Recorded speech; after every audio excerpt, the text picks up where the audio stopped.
It was late, much later than Carlos usually stayed at the station. The dim light from the desk lamp flickered as he shuffled through paperwork, trying to focus, but his mind kept wandering to the strange sight he'd been witnessing every night. For a week now, there was a little girl, no older than 6, sitting by the large oak tree behind the station. Always alone, always quiet. And always disappearing before he could gather the courage to approach her. Carlos glanced at the clock, 10:45 p.m. He exhaled deeply and ran a hand through his thick, dark hair, already peppered with gray. That girl, who is she? He muttered to himself, pushing the papers aside and standing up. Tonight, he would find out. As he walked toward the back of the station, the familiar hum of fluorescent lights filled the empty hallway. The night shift officers were out on patrol, leaving him in a rare moment of solitude. The closer he got to the back door, the more tense he became. There was something unsettling about the girl, not in a sinister way, but in the way her presence tugged at his heart, as if there was an unspoken plea behind her wide, silent eyes. He opened the door and stepped into the crisp night air. There she was, just like every other night, huddled under a thin, worn blanket, clutching a small, ragged doll. Her eyes were huge and dark, like pools of ink reflecting the faint streetlight overhead. She looked so fragile, sitting on a patch of dry grass near the base of the oak. Carlos stood for a moment, unsure of how to proceed. Should he speak to her? Call out. Hey there, he called softly, taking a few cautious steps toward her. What are you doing out here so late? The girl flinched at his voice but didn't run. That was progress. Carlos knelt down, keeping a safe distance to not frighten her more. My name's Carlos. I'm a police officer here. He pointed to the badge on his chest as if that would mean anything to her.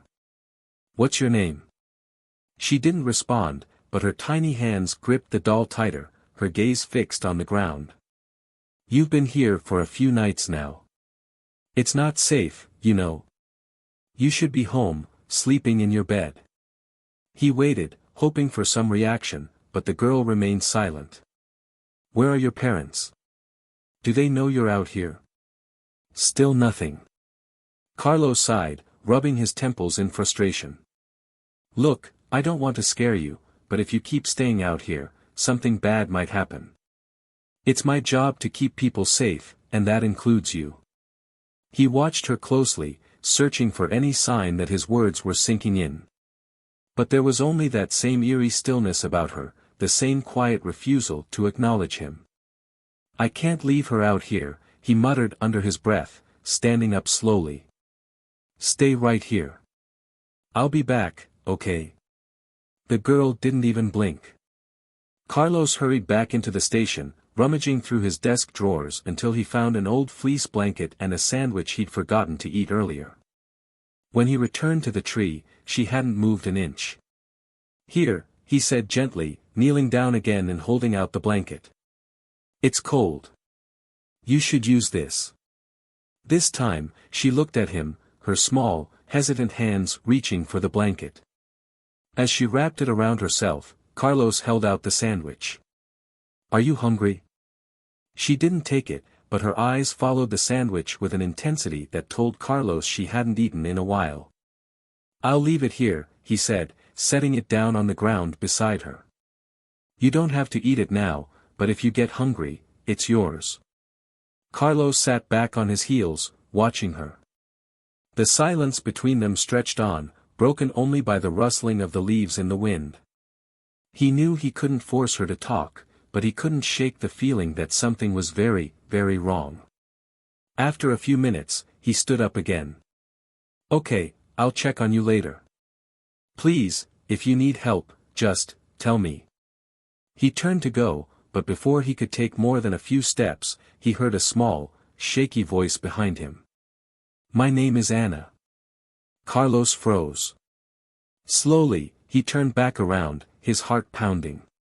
She was still huddled under the blanket, still holding the doll, but she was looking at him now. For the first time, really looking at him. That's a beautiful name, he said softly, crouching down again to meet her gaze. "Anna, can you tell me why you're out here? Are you waiting for someone?" The girl looked down at her doll, her fingers tracing its worn fabric. "I'm waiting for my mom." Carlos swallowed hard. "Your mom? Is she supposed to meet you here?" Anna nodded, her eyes filling with a hope that twisted something deep inside Carlos. "She always told me the police were heroes. So I'm waiting for them to bring her back." Carlos felt a sharp pang of understanding. "Anna." His voice caught in his throat.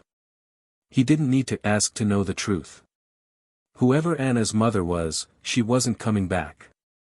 He had seen that look too many times before, in the faces of the families left behind after accidents, after tragedies.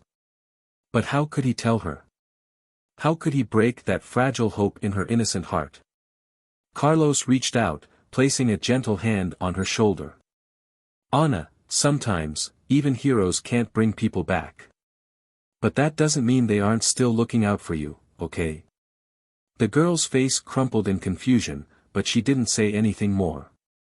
She just pulled the blanket tighter around her, her body trembling slightly in the cool night air. Carlos felt helpless. He wanted to do something, anything, to ease her pain, but what could he offer? A sandwich? A blanket? It felt so insignificant compared to the loss she must be feeling. "I'll check on you tomorrow, okay?" he said, standing up once more. "If you need anything, I'm here. Just, please don't stay out here too late." Anna didn't respond, but Carlos saw the slightest nod of her head as she curled up tighter under the blanket. As he walked back to the station, Carlos's mind raced. Who was this girl? Where was her family?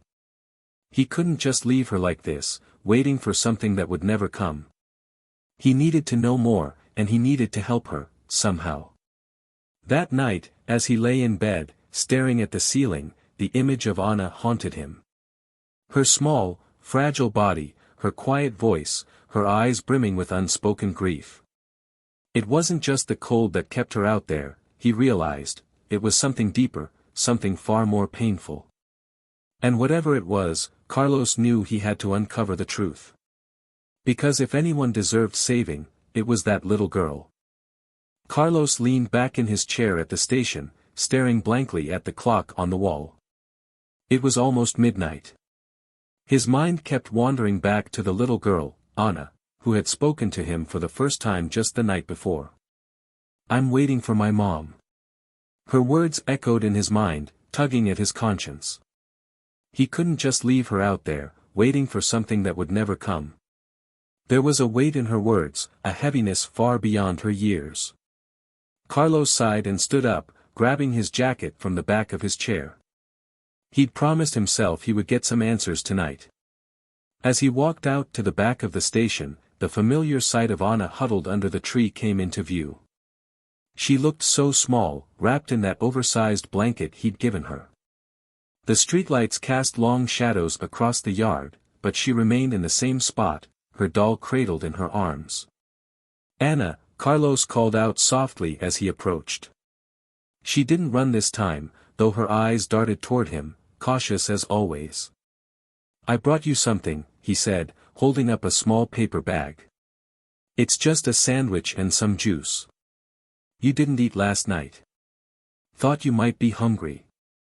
Anna hesitated, glancing at the bag, then back at Carlos.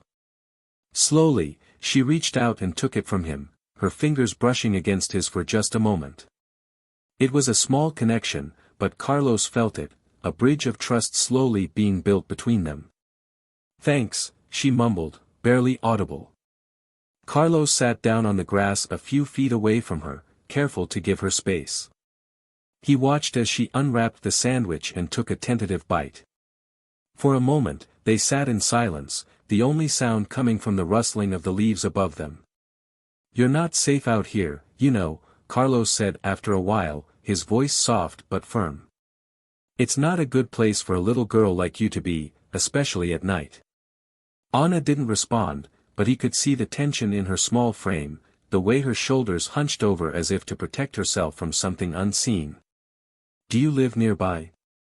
Carlos asked gently, hoping to coax more information from her. "Where's your home?" She paused mid-bite, her eyes shifting to the side. "With my grandma." Carlos nodded, piecing together what little she had told him so far. "Does your grandma know you're out here?" Anna's eyes flickered with something, fear, maybe. Or guilt. "She's sick," she whispered, barely loud enough for him to hear.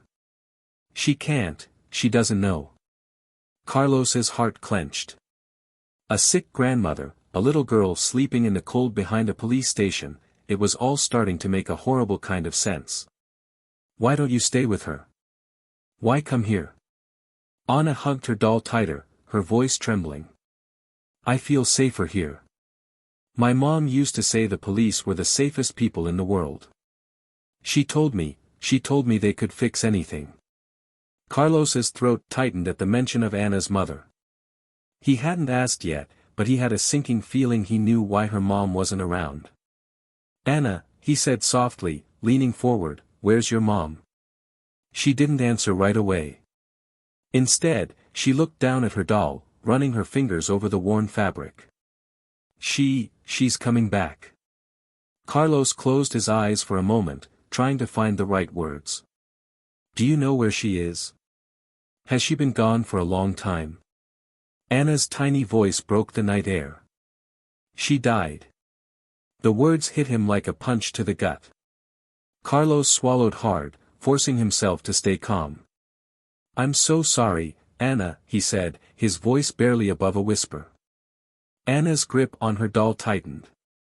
"But the police can bring her back. They're heroes, right? That's what she always said. Heroes bring people back." Carlos felt the weight of her words crush down on him. What could he say? How could he explain to a 6-year-old that no amount of heroism could undo the finality of death? "Anna," he began, choosing his words carefully, sometimes even heroes can't bring people back. But that doesn't mean they don't care. They want to protect you.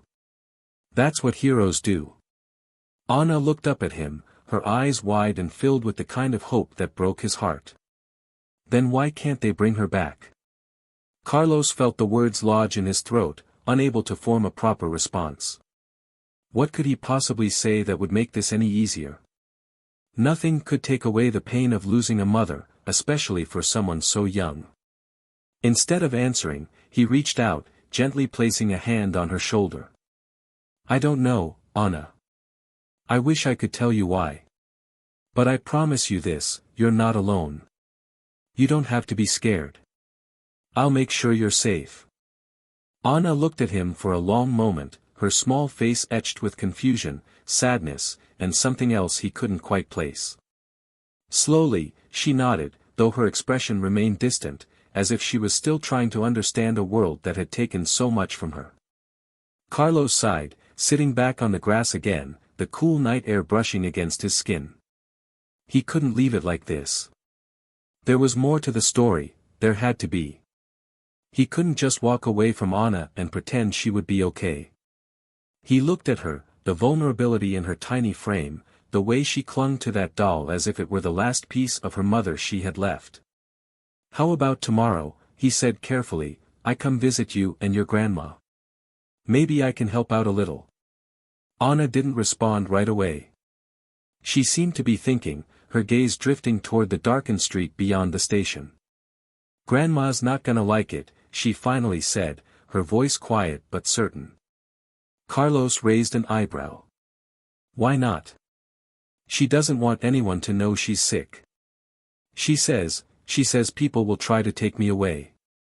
Carlos's heart sank. That explained why Anna had been so secretive. The thought of her being taken from the only family she had left must have terrified her. "Nobody's going to take you away," Carlos assured her, his voice firm. "Not if we can help your grandma get better. I know some people who might be able to help her, too. But I can't do that unless you let me." Anna's eyes met his again, uncertainty swirling in their depths. For a moment, Carlos thought she might refuse. But then she nodded, just once, her small voice trembling as she spoke. Okay.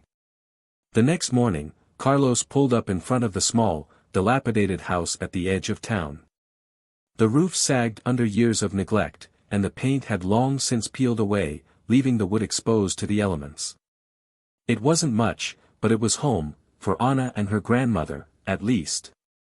He knocked lightly on the door, and after a few moments, a frail voice called out from inside.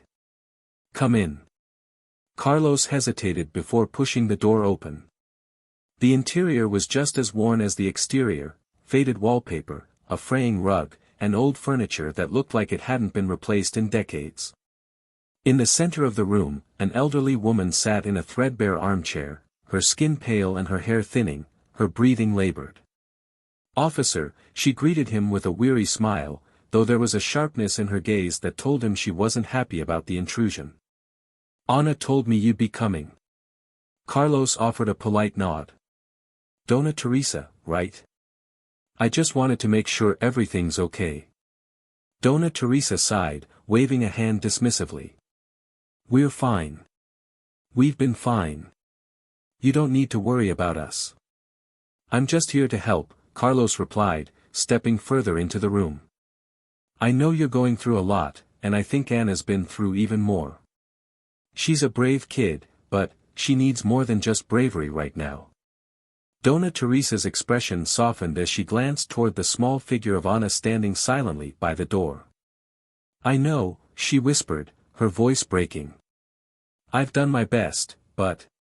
Her voice trailed off, and for a moment, the only sound was the ticking of an old clock on the wall. Carlos could see the weight of her guilt, the way it pressed down on her shoulders like a physical burden. You don't have to do this alone, he said gently. There are people who can help. We can get you the care you need. We can make sure Anna is taken care of. Dona Teresa looked up at him, her eyes filling with tears. I'm scared, she admitted, her voice barely a whisper. I'm scared they'll take her away from me. They won't, Carlos promised, stepping closer to her. Not if we work together. I'll make sure of it. Dona Teresa nodded, her tears spilling over as she reached out to grasp Carlos's hand. Thank you. Carlos squeezed her hand gently, then turned to look at Anna. The little girl was watching him, her wide eyes filled with a mixture of fear and hope. He smiled at her, a reassuring smile that he hoped would ease the worry she carried. I told you, he said softly, you're not alone. Anna didn't say anything, but the smallest of smiles tugged at the corners of her lips. It wasn't much, but it was enough to give Carlos hope. As he left the house that morning, Carlos felt the weight of responsibility settle deeper onto his shoulders. He had made a promise, not just to Anna, but to himself. He would make sure they were taken care of. He couldn't bring back her mother, but he could still be a hero in the ways that mattered most. Carlos couldn't shake the feeling that something was deeply wrong, something beyond what he had already pieced together. As he drove toward the station that evening, his mind raced through the details, Anna's mother gone, her grandmother gravely ill, and the overwhelming burden that rested on the shoulders of a 6-year-old. He had to find out more. When he arrived at the station, the usual hum of late-night activity filled the air. Officers were coming and going, phones rang intermittently, and the glow of the streetlights outside cast long shadows along the walls. Carlos glanced at the back of the station, half expecting to see Anna waiting by the tree like she always did. But tonight, she wasn't there. Carlos frowned, his gut tightening with worry. Anna had been there every night for as long as he could remember. Why not tonight? Without thinking, he grabbed his coat and walked out into the cold night air. The silence of the alley behind the station seemed heavier than usual, the stillness unsettling. He scanned the area, hoping to catch a glimpse of Anna's small figure somewhere in the shadows. Anna, he called, his voice echoing slightly. Anna, where are you? No response. Carlos's heart began to pound in his chest. What if something had happened to her? What if she had wandered off somewhere, or worse, if someone had found her. He hurried down the street, following the familiar path toward Anna's grandmother's house. The house was dimly lit from within, and as Carlos approached, he could see a faint flicker of movement through the window. He knocked lightly on the door, trying to suppress the rising panic in his chest. After a moment, the door creaked open, and there stood Anna, her wide eyes staring up at him with a mixture of relief and confusion. "Carlos?" she asked, her voice small and uncertain. Carlos let out a breath he didn't realize he'd been holding. "Anna, you weren't at the station tonight. I was worried." Anna looked down at her feet, her grip tightening around her doll. "Grandma, she's worse." Carlos's heart sank as he stepped inside. The small house was even gloomier than he remembered, the air thick with the scent of illness and neglect. In the corner of the living room, Donna Teresa lay slumped in her armchair, her breathing shallow and labored. Her skin was pale, almost translucent, and her hands trembled slightly as she held a thin blanket over her lap. Carlos knelt down beside the elderly woman, gently placing a hand on her arm. "Donna Teresa? It's Carlos, do you remember me?" The old woman's eyes fluttered open, and for a brief moment, they flickered with recognition. "Officer Carlos," she rasped, her voice barely audible. "I'm sorry. I can't do it anymore." Carlos's chest tightened as he looked back at Anna, who stood silently in the doorway, her face pale and drawn. He turned back to Donna Teresa, his voice soft but firm. "We need to get you some help, Donna Teresa. You're too sick to be on your own." Donna Teresa shook her head weakly. "No hospitals. They'll take Anna away." "They won't," Carlos insisted, his tone gentle but resolute. "I'll make sure of it. But you need help, and so does Anna. Let me take care of this." For a moment, the old woman seemed to consider his words, her eyes clouded with worry. But then she gave a small, almost imperceptible nod. "Please, take care of her." Carlos swallowed hard, the weight of her words pressing down on him like a stone. He stood up, turning to Anna, who was still standing in the doorway, watching everything unfold with wide, fearful eyes. "Come on, Anna," he said softly. "Let's get your grandma some help." Anna hesitated, looking back at her grandmother as if she wasn't sure whether she could leave her side. But finally, she nodded, stepping forward and taking Carlos's hand. Hours later, after the paramedics had taken Donna Teresa to the hospital, Carlos and Anna sat in the station's break room. It was nearly dawn, and the exhaustion weighed heavily on both of them. Anna sat on a worn-out couch, hugging her doll tightly to her chest. She hadn't said much since they left the house, and Carlos couldn't blame her. How could she process everything that had happened? Carlos sat across from her, sipping from a lukewarm cup of coffee. He watched her carefully, wondering how to broach the subject that weighed on his mind. "Anna," he began, his voice quiet, "I know this has been hard. But I need to ask you something, about your mom." Anna's grip on her doll tightened, and she looked down at the floor, her expression unreadable. Carlos continued, choosing his words carefully. "I've been thinking a lot about what you said, about how you're waiting for the police to bring her back." Anna nodded slightly, her small face still turned away from him. "I know you believe the police are heroes," Carlos said gently. "And they are. But sometimes, even heroes can't fix everything." Anna's eyes filled with tears, and she shook her head. "But they're supposed to. That's what Mom always said. She said the police can save people. They saved her once." Carlos frowned. "They saved her? What do you mean?" Anna wiped at her eyes, sniffling softly. "Mom was a nurse. She worked with the police a lot. One time, there was a robbery at the hospital, and the police saved her. She said they were the bravest people in the world." Carlos's heart sank. He hadn't known that part of the story. "Your mom sounds like she was really brave, too." Anna nodded, her voice barely a whisper. She was. But then she didn't come home. Carlos leaned forward, his voice soft but insistent. Anna, what happened to your mom? Anna's lip quivered, and for a long moment, she didn't answer. But then, in a voice so small and broken, she finally said the words Carlos had feared. She died. In an accident. The police couldn't save her that time. Carlos closed his eyes, the weight of her words pressing down on him. He had known it, deep down, but hearing it from Anna was like a punch to the gut. I'm so sorry, Anna, he whispered.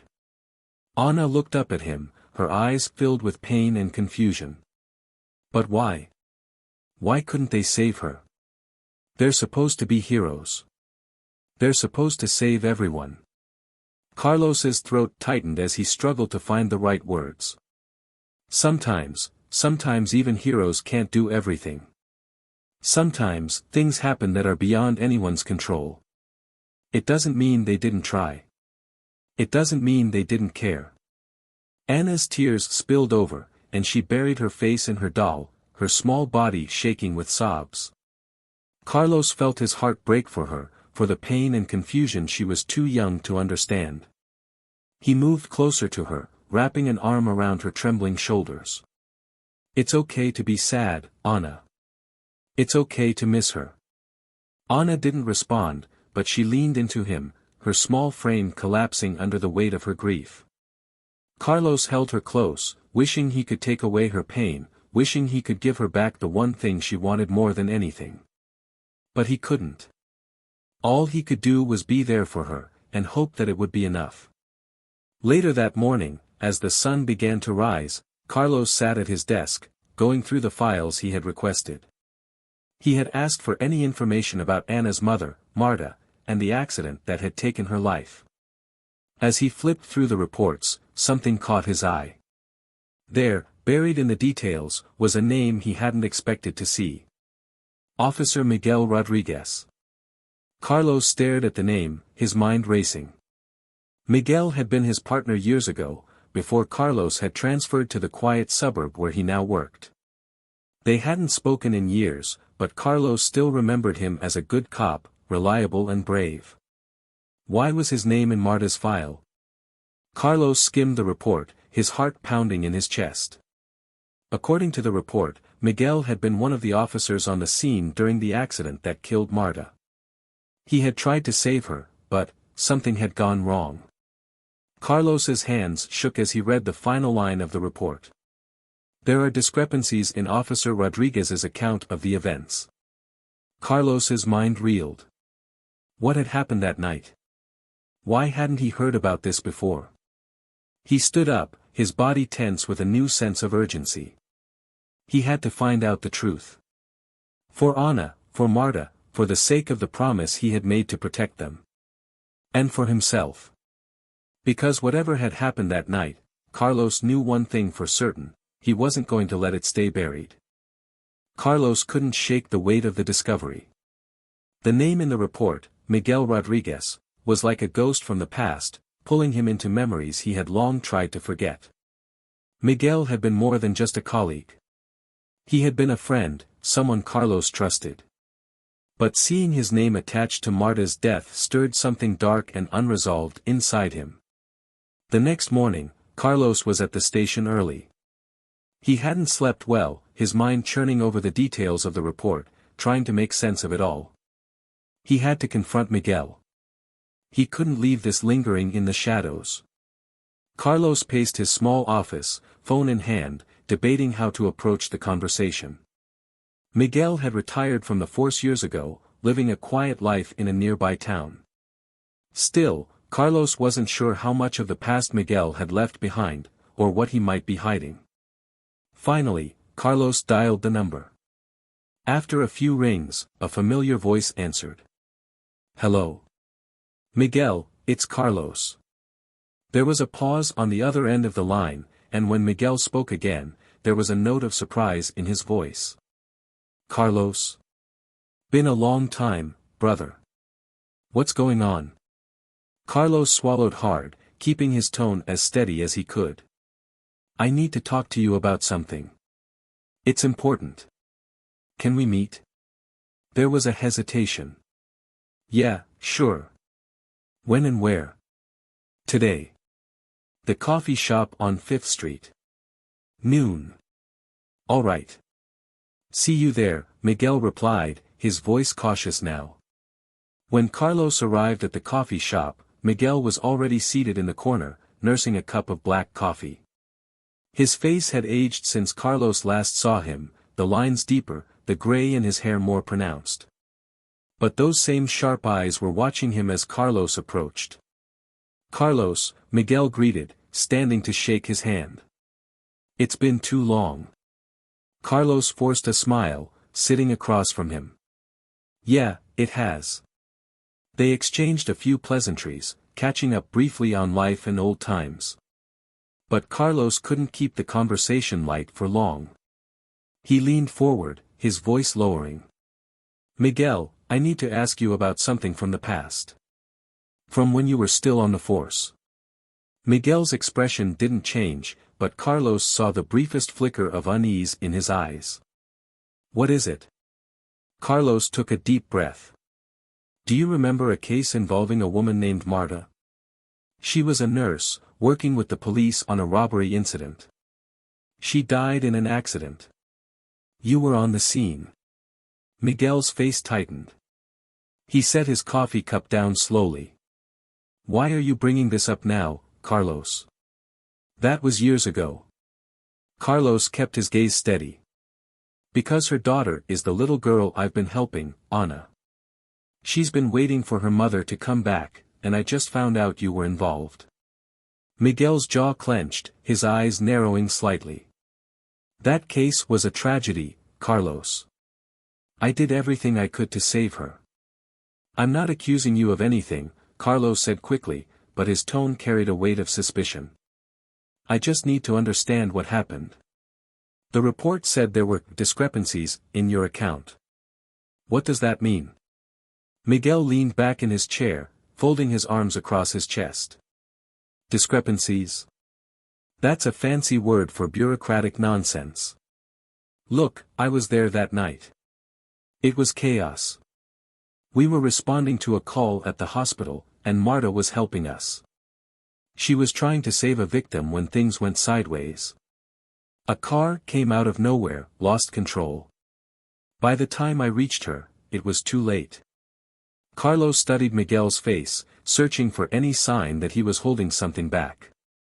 "But why was there a question about your report?" Miguel sighed, rubbing a hand over his face. "Because I didn't follow protocol, all right. I was supposed to stay back, secure the area. But I went after her, tried to pull her out of the way. The higher-ups didn't like that. They wanted someone to blame, and I was an easy target." Carlos's gut twisted. He wanted to believe Miguel, to trust that his old partner was telling the truth. But something about the way Miguel avoided eye contact gnawed at him. "Why didn't you tell me?" Carlos asked quietly. "We were partners, Miguel. I should have known about this." Miguel's expression softened, and for the first time, he looked Carlos in the eye. "Because I couldn't stand the thought of you looking at me the way you're looking at me now. Like you don't know if you can trust me." Carlos sat back, feeling the weight of those words. For years, he had carried his own burden of guilt and loss. Now, it seemed Miguel had been carrying his as well. "I'm trying to help Ana," Carlos said finally. "She believes the police are heroes, that we can do anything. But she doesn't understand why her mom didn't come home. I don't know how to explain it to her." Miguel shook his head slowly. "You can't explain something like that, Carlos. Not to a kid. All you can do is be there for her, help her heal." Carlos nodded, the words settling over him like a heavy blanket. But still, something in his gut told him there was more to the story, something Miguel wasn't telling him. Later that evening, Carlos sat in his car outside Ana's grandmother's house, staring at the dimly lit windows. He had promised Ana he would check on her and bring her some dinner. But now, after his conversation with Miguel, he wasn't sure if he could face her. His phone buzzed on the seat beside him. It was a text from Anna's grandmother, letting him know that Anna was waiting for him inside. Carlos took a deep breath, grabbing the food he had brought and stepping out of the car. The night air was cool, and the sound of his footsteps on the gravel seemed louder than usual. When he knocked on the door, it opened almost immediately, and Anna stood there, her wide eyes filled with a mixture of relief and worry. "Hi, Carlos," she said softly. Carlos smiled, though it didn't reach his eyes. "Hey, Anna. I brought you something to eat." They sat together in the small kitchen, Anna picking at her food while Carlos watched her, his mind still racing with everything he had learned. He couldn't stop thinking about Miguel's words, about the unanswered questions surrounding Marta's death. After a long silence, Anna finally looked up at him. "You seem sad," she said quietly. Carlos blinked, surprised by her observation. He forced a smile. "I'm just thinking about some things, Anna. Grown-up stuff." Anna nodded, but her expression remained serious. "I think about my mom all the time," she whispered. "I think about her when it's quiet, like now." Carlos felt a lump form in his throat. He had no idea how to respond to that. Instead, he reached across the table and gently placed his hand over hers. "I'm here, Anna," he said softly. "You're not alone." For a moment, neither of them spoke. The only sound was the ticking of the clock on the wall and the distant hum of traffic outside. Finally, Carlos cleared his throat, trying to shift the conversation. "I talked to an old friend today," he said. "He was there the night the night she didn't come home." Anna looked up, her eyes wide with curiosity. "Did he try to help her?" Carlos hesitated, choosing his words carefully. "He tried. But sometimes, even when people try their hardest, things don't go the way we want them to." Anna seemed to absorb his words, her small face serious. "So it wasn't his fault?" Carlos swallowed hard. "No. It wasn't anyone's fault." Anna was quiet for a long time, staring down at her plate. When she finally spoke, her voice was barely above a whisper. "I miss her." Carlos's heart broke all over again. "I know," he said softly. "I know you do." As they sat there in the quiet, Carlos realized that no matter how much he wanted to fix things for Anna, there were some wounds that time, and love, would have to heal on their own. But he would be there, every step of the way. Because if there was one thing he had learned, it was that being a hero didn't always mean saving the day. Sometimes, it meant simply being there when it mattered most. After leaving Anna's house, Carlos drove to a nearby park. He needed air, space to think. The conversation with Miguel had left him shaken, and the weight of Anna's grief clung to him like a shadow. As he sat on a bench, staring out at the darkened playground, his phone buzzed again. It was a text from a fellow officer, someone who had worked the case with Miguel all those years ago. "I've got some more information about that night. We need to talk." Carlos's heart skipped a beat. He stared at the message, a sinking feeling in his gut. There was more to the story. He was sure of it now. And whatever it was about to change everything. Carlos sat in his car outside the station, the evening sun casting long shadows on the pavement. His phone lay in his lap, the message from his colleague still open on the screen. "I've got some more information about that night. We need to talk." The words gnawed at him, heavy with implications he wasn't ready to face. What more was there to uncover? What had Miguel been hiding?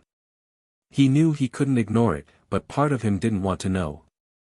He had seen the pain in Anna's eyes, the way she clung to the idea of the police as heroes who could fix anything. He had promised to protect her, to be there for her.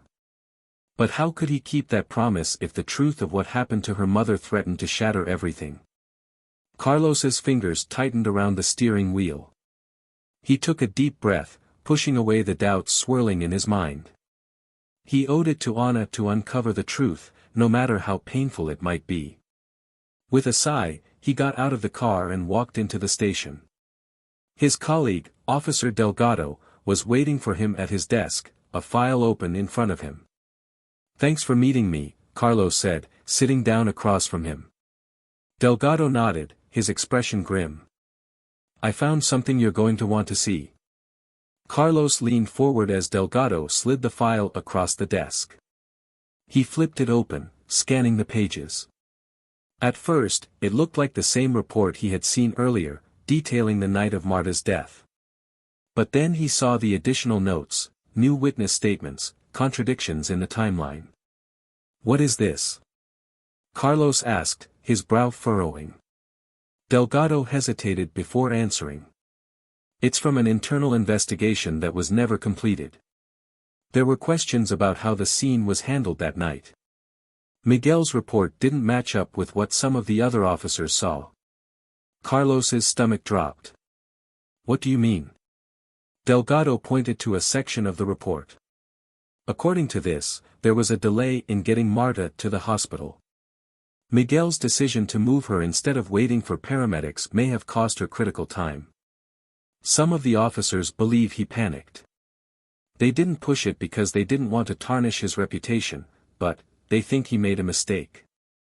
Carlos felt a cold wave of disbelief wash over him. "Are you saying Miguel might have been responsible for Marta's death?" Delgado held his gaze.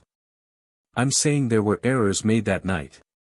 Miguel didn't follow protocol, and it might have cost her her life." Carlos sat back in his chair, the weight of the revelation pressing down on him. How could Miguel have kept this from him? All these years, Carlos had believed in his partner's integrity, in his ability to do the right thing. And now, it seemed Miguel had been hiding the truth. He stood abruptly, pacing the small office. "I have to talk to him. I need to hear it from his mouth." Delgado nodded. "I figured you'd say that. But be careful, Carlos. This isn't just about what happened that night. Miguel's been through a lot. He might not react the way you expect." Carlos clenched his fists, his mind racing. "I don't care how he reacts. I care about Anna. She deserves the truth." That evening, Carlos found himself standing outside Miguel's house, his heart pounding in his chest. The modest home looked quiet, peaceful even, but Carlos's mind was anything but. He knocked on the door, each rap sounding louder in the stillness of the evening. After a few moments, Miguel opened the door, a look of surprise crossing his face when he saw Carlos. "Carlos? What are you doing here?" "We need to talk," Carlos said, his voice tense. Miguel stepped aside, gesturing for Carlos to come in. The living room was tidy, filled with remnants of Miguel's past life as a cop. Framed photos, awards, and certificates lined the walls. But to Carlos, it all felt hollow now. They sat down across from each other, the air thick with unspoken tension. "I saw the report, Miguel," Carlos said, his voice low. "The one about Marta." Miguel's expression darkened. "Carlos, I told you everything I could."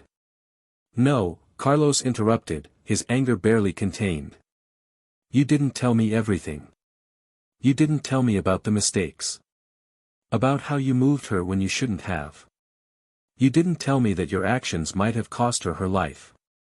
Miguel's face tightened, his eyes flashing with defensiveness. "I did what I thought was right in the moment. It was chaos, Carlos. We didn't have time to wait." "You should have waited for the paramedics," Carlos shot back. "But you didn't. And now Anna's mother is dead. She's been living with this hole in her heart, waiting for her mom to come back, and you've been sitting on this secret." Miguel's hands trembled as he leaned forward, his voice shaking with emotion. "You think I don't regret it? You think I don't carry that with me every single day? I tried to save her, Carlos. I tried." Carlos felt his anger waver, replaced by a deep, aching sadness. "Why didn't you tell me? Why did you let me believe you had done everything right?" Miguel's eyes filled with tears. Because I didn't want to lose you, too. I didn't want you to look at me the way you're looking at me now. Like I'm a failure. Carlos stared at him, the room suddenly feeling too small, too heavy with the weight of the truth. Ana deserves to know what happened, Miguel. She deserves the truth, even if it's painful. Miguel looked down, his face pale and drawn. What good will it do, Carlos? It won't bring her mother back. No, Carlos said softly. But it might help her heal. The next day, Carlos found Ana sitting outside the station, her small frame curled up on the bench where she often waited for him. She looked up as he approached, her wide eyes filled with the same hope and innocence that always broke his heart. Carlos, she said quietly, standing up to greet him. Did you find out what happened to my mom? Carlos knelt down in front of her, his heart heavy with what he had to say. I did, Ana. And I need to tell you the truth about that night. Ana's expression didn't change, but her grip tightened on her doll. Is she coming back? Carlos shook his head, his voice catching in his throat. No, sweetie. She's not. But I want to tell you about her. About how brave she was, and how much she loved you. Ana's lip quivered, and she looked down at the ground. Why didn't the police save her? I thought they were heroes. Carlos swallowed hard, his eyes filling with tears. They tried, Ana. They tried so hard. But sometimes, even heroes can't save everyone. Ana looked up at him, her eyes shimmering with tears. I miss her so much.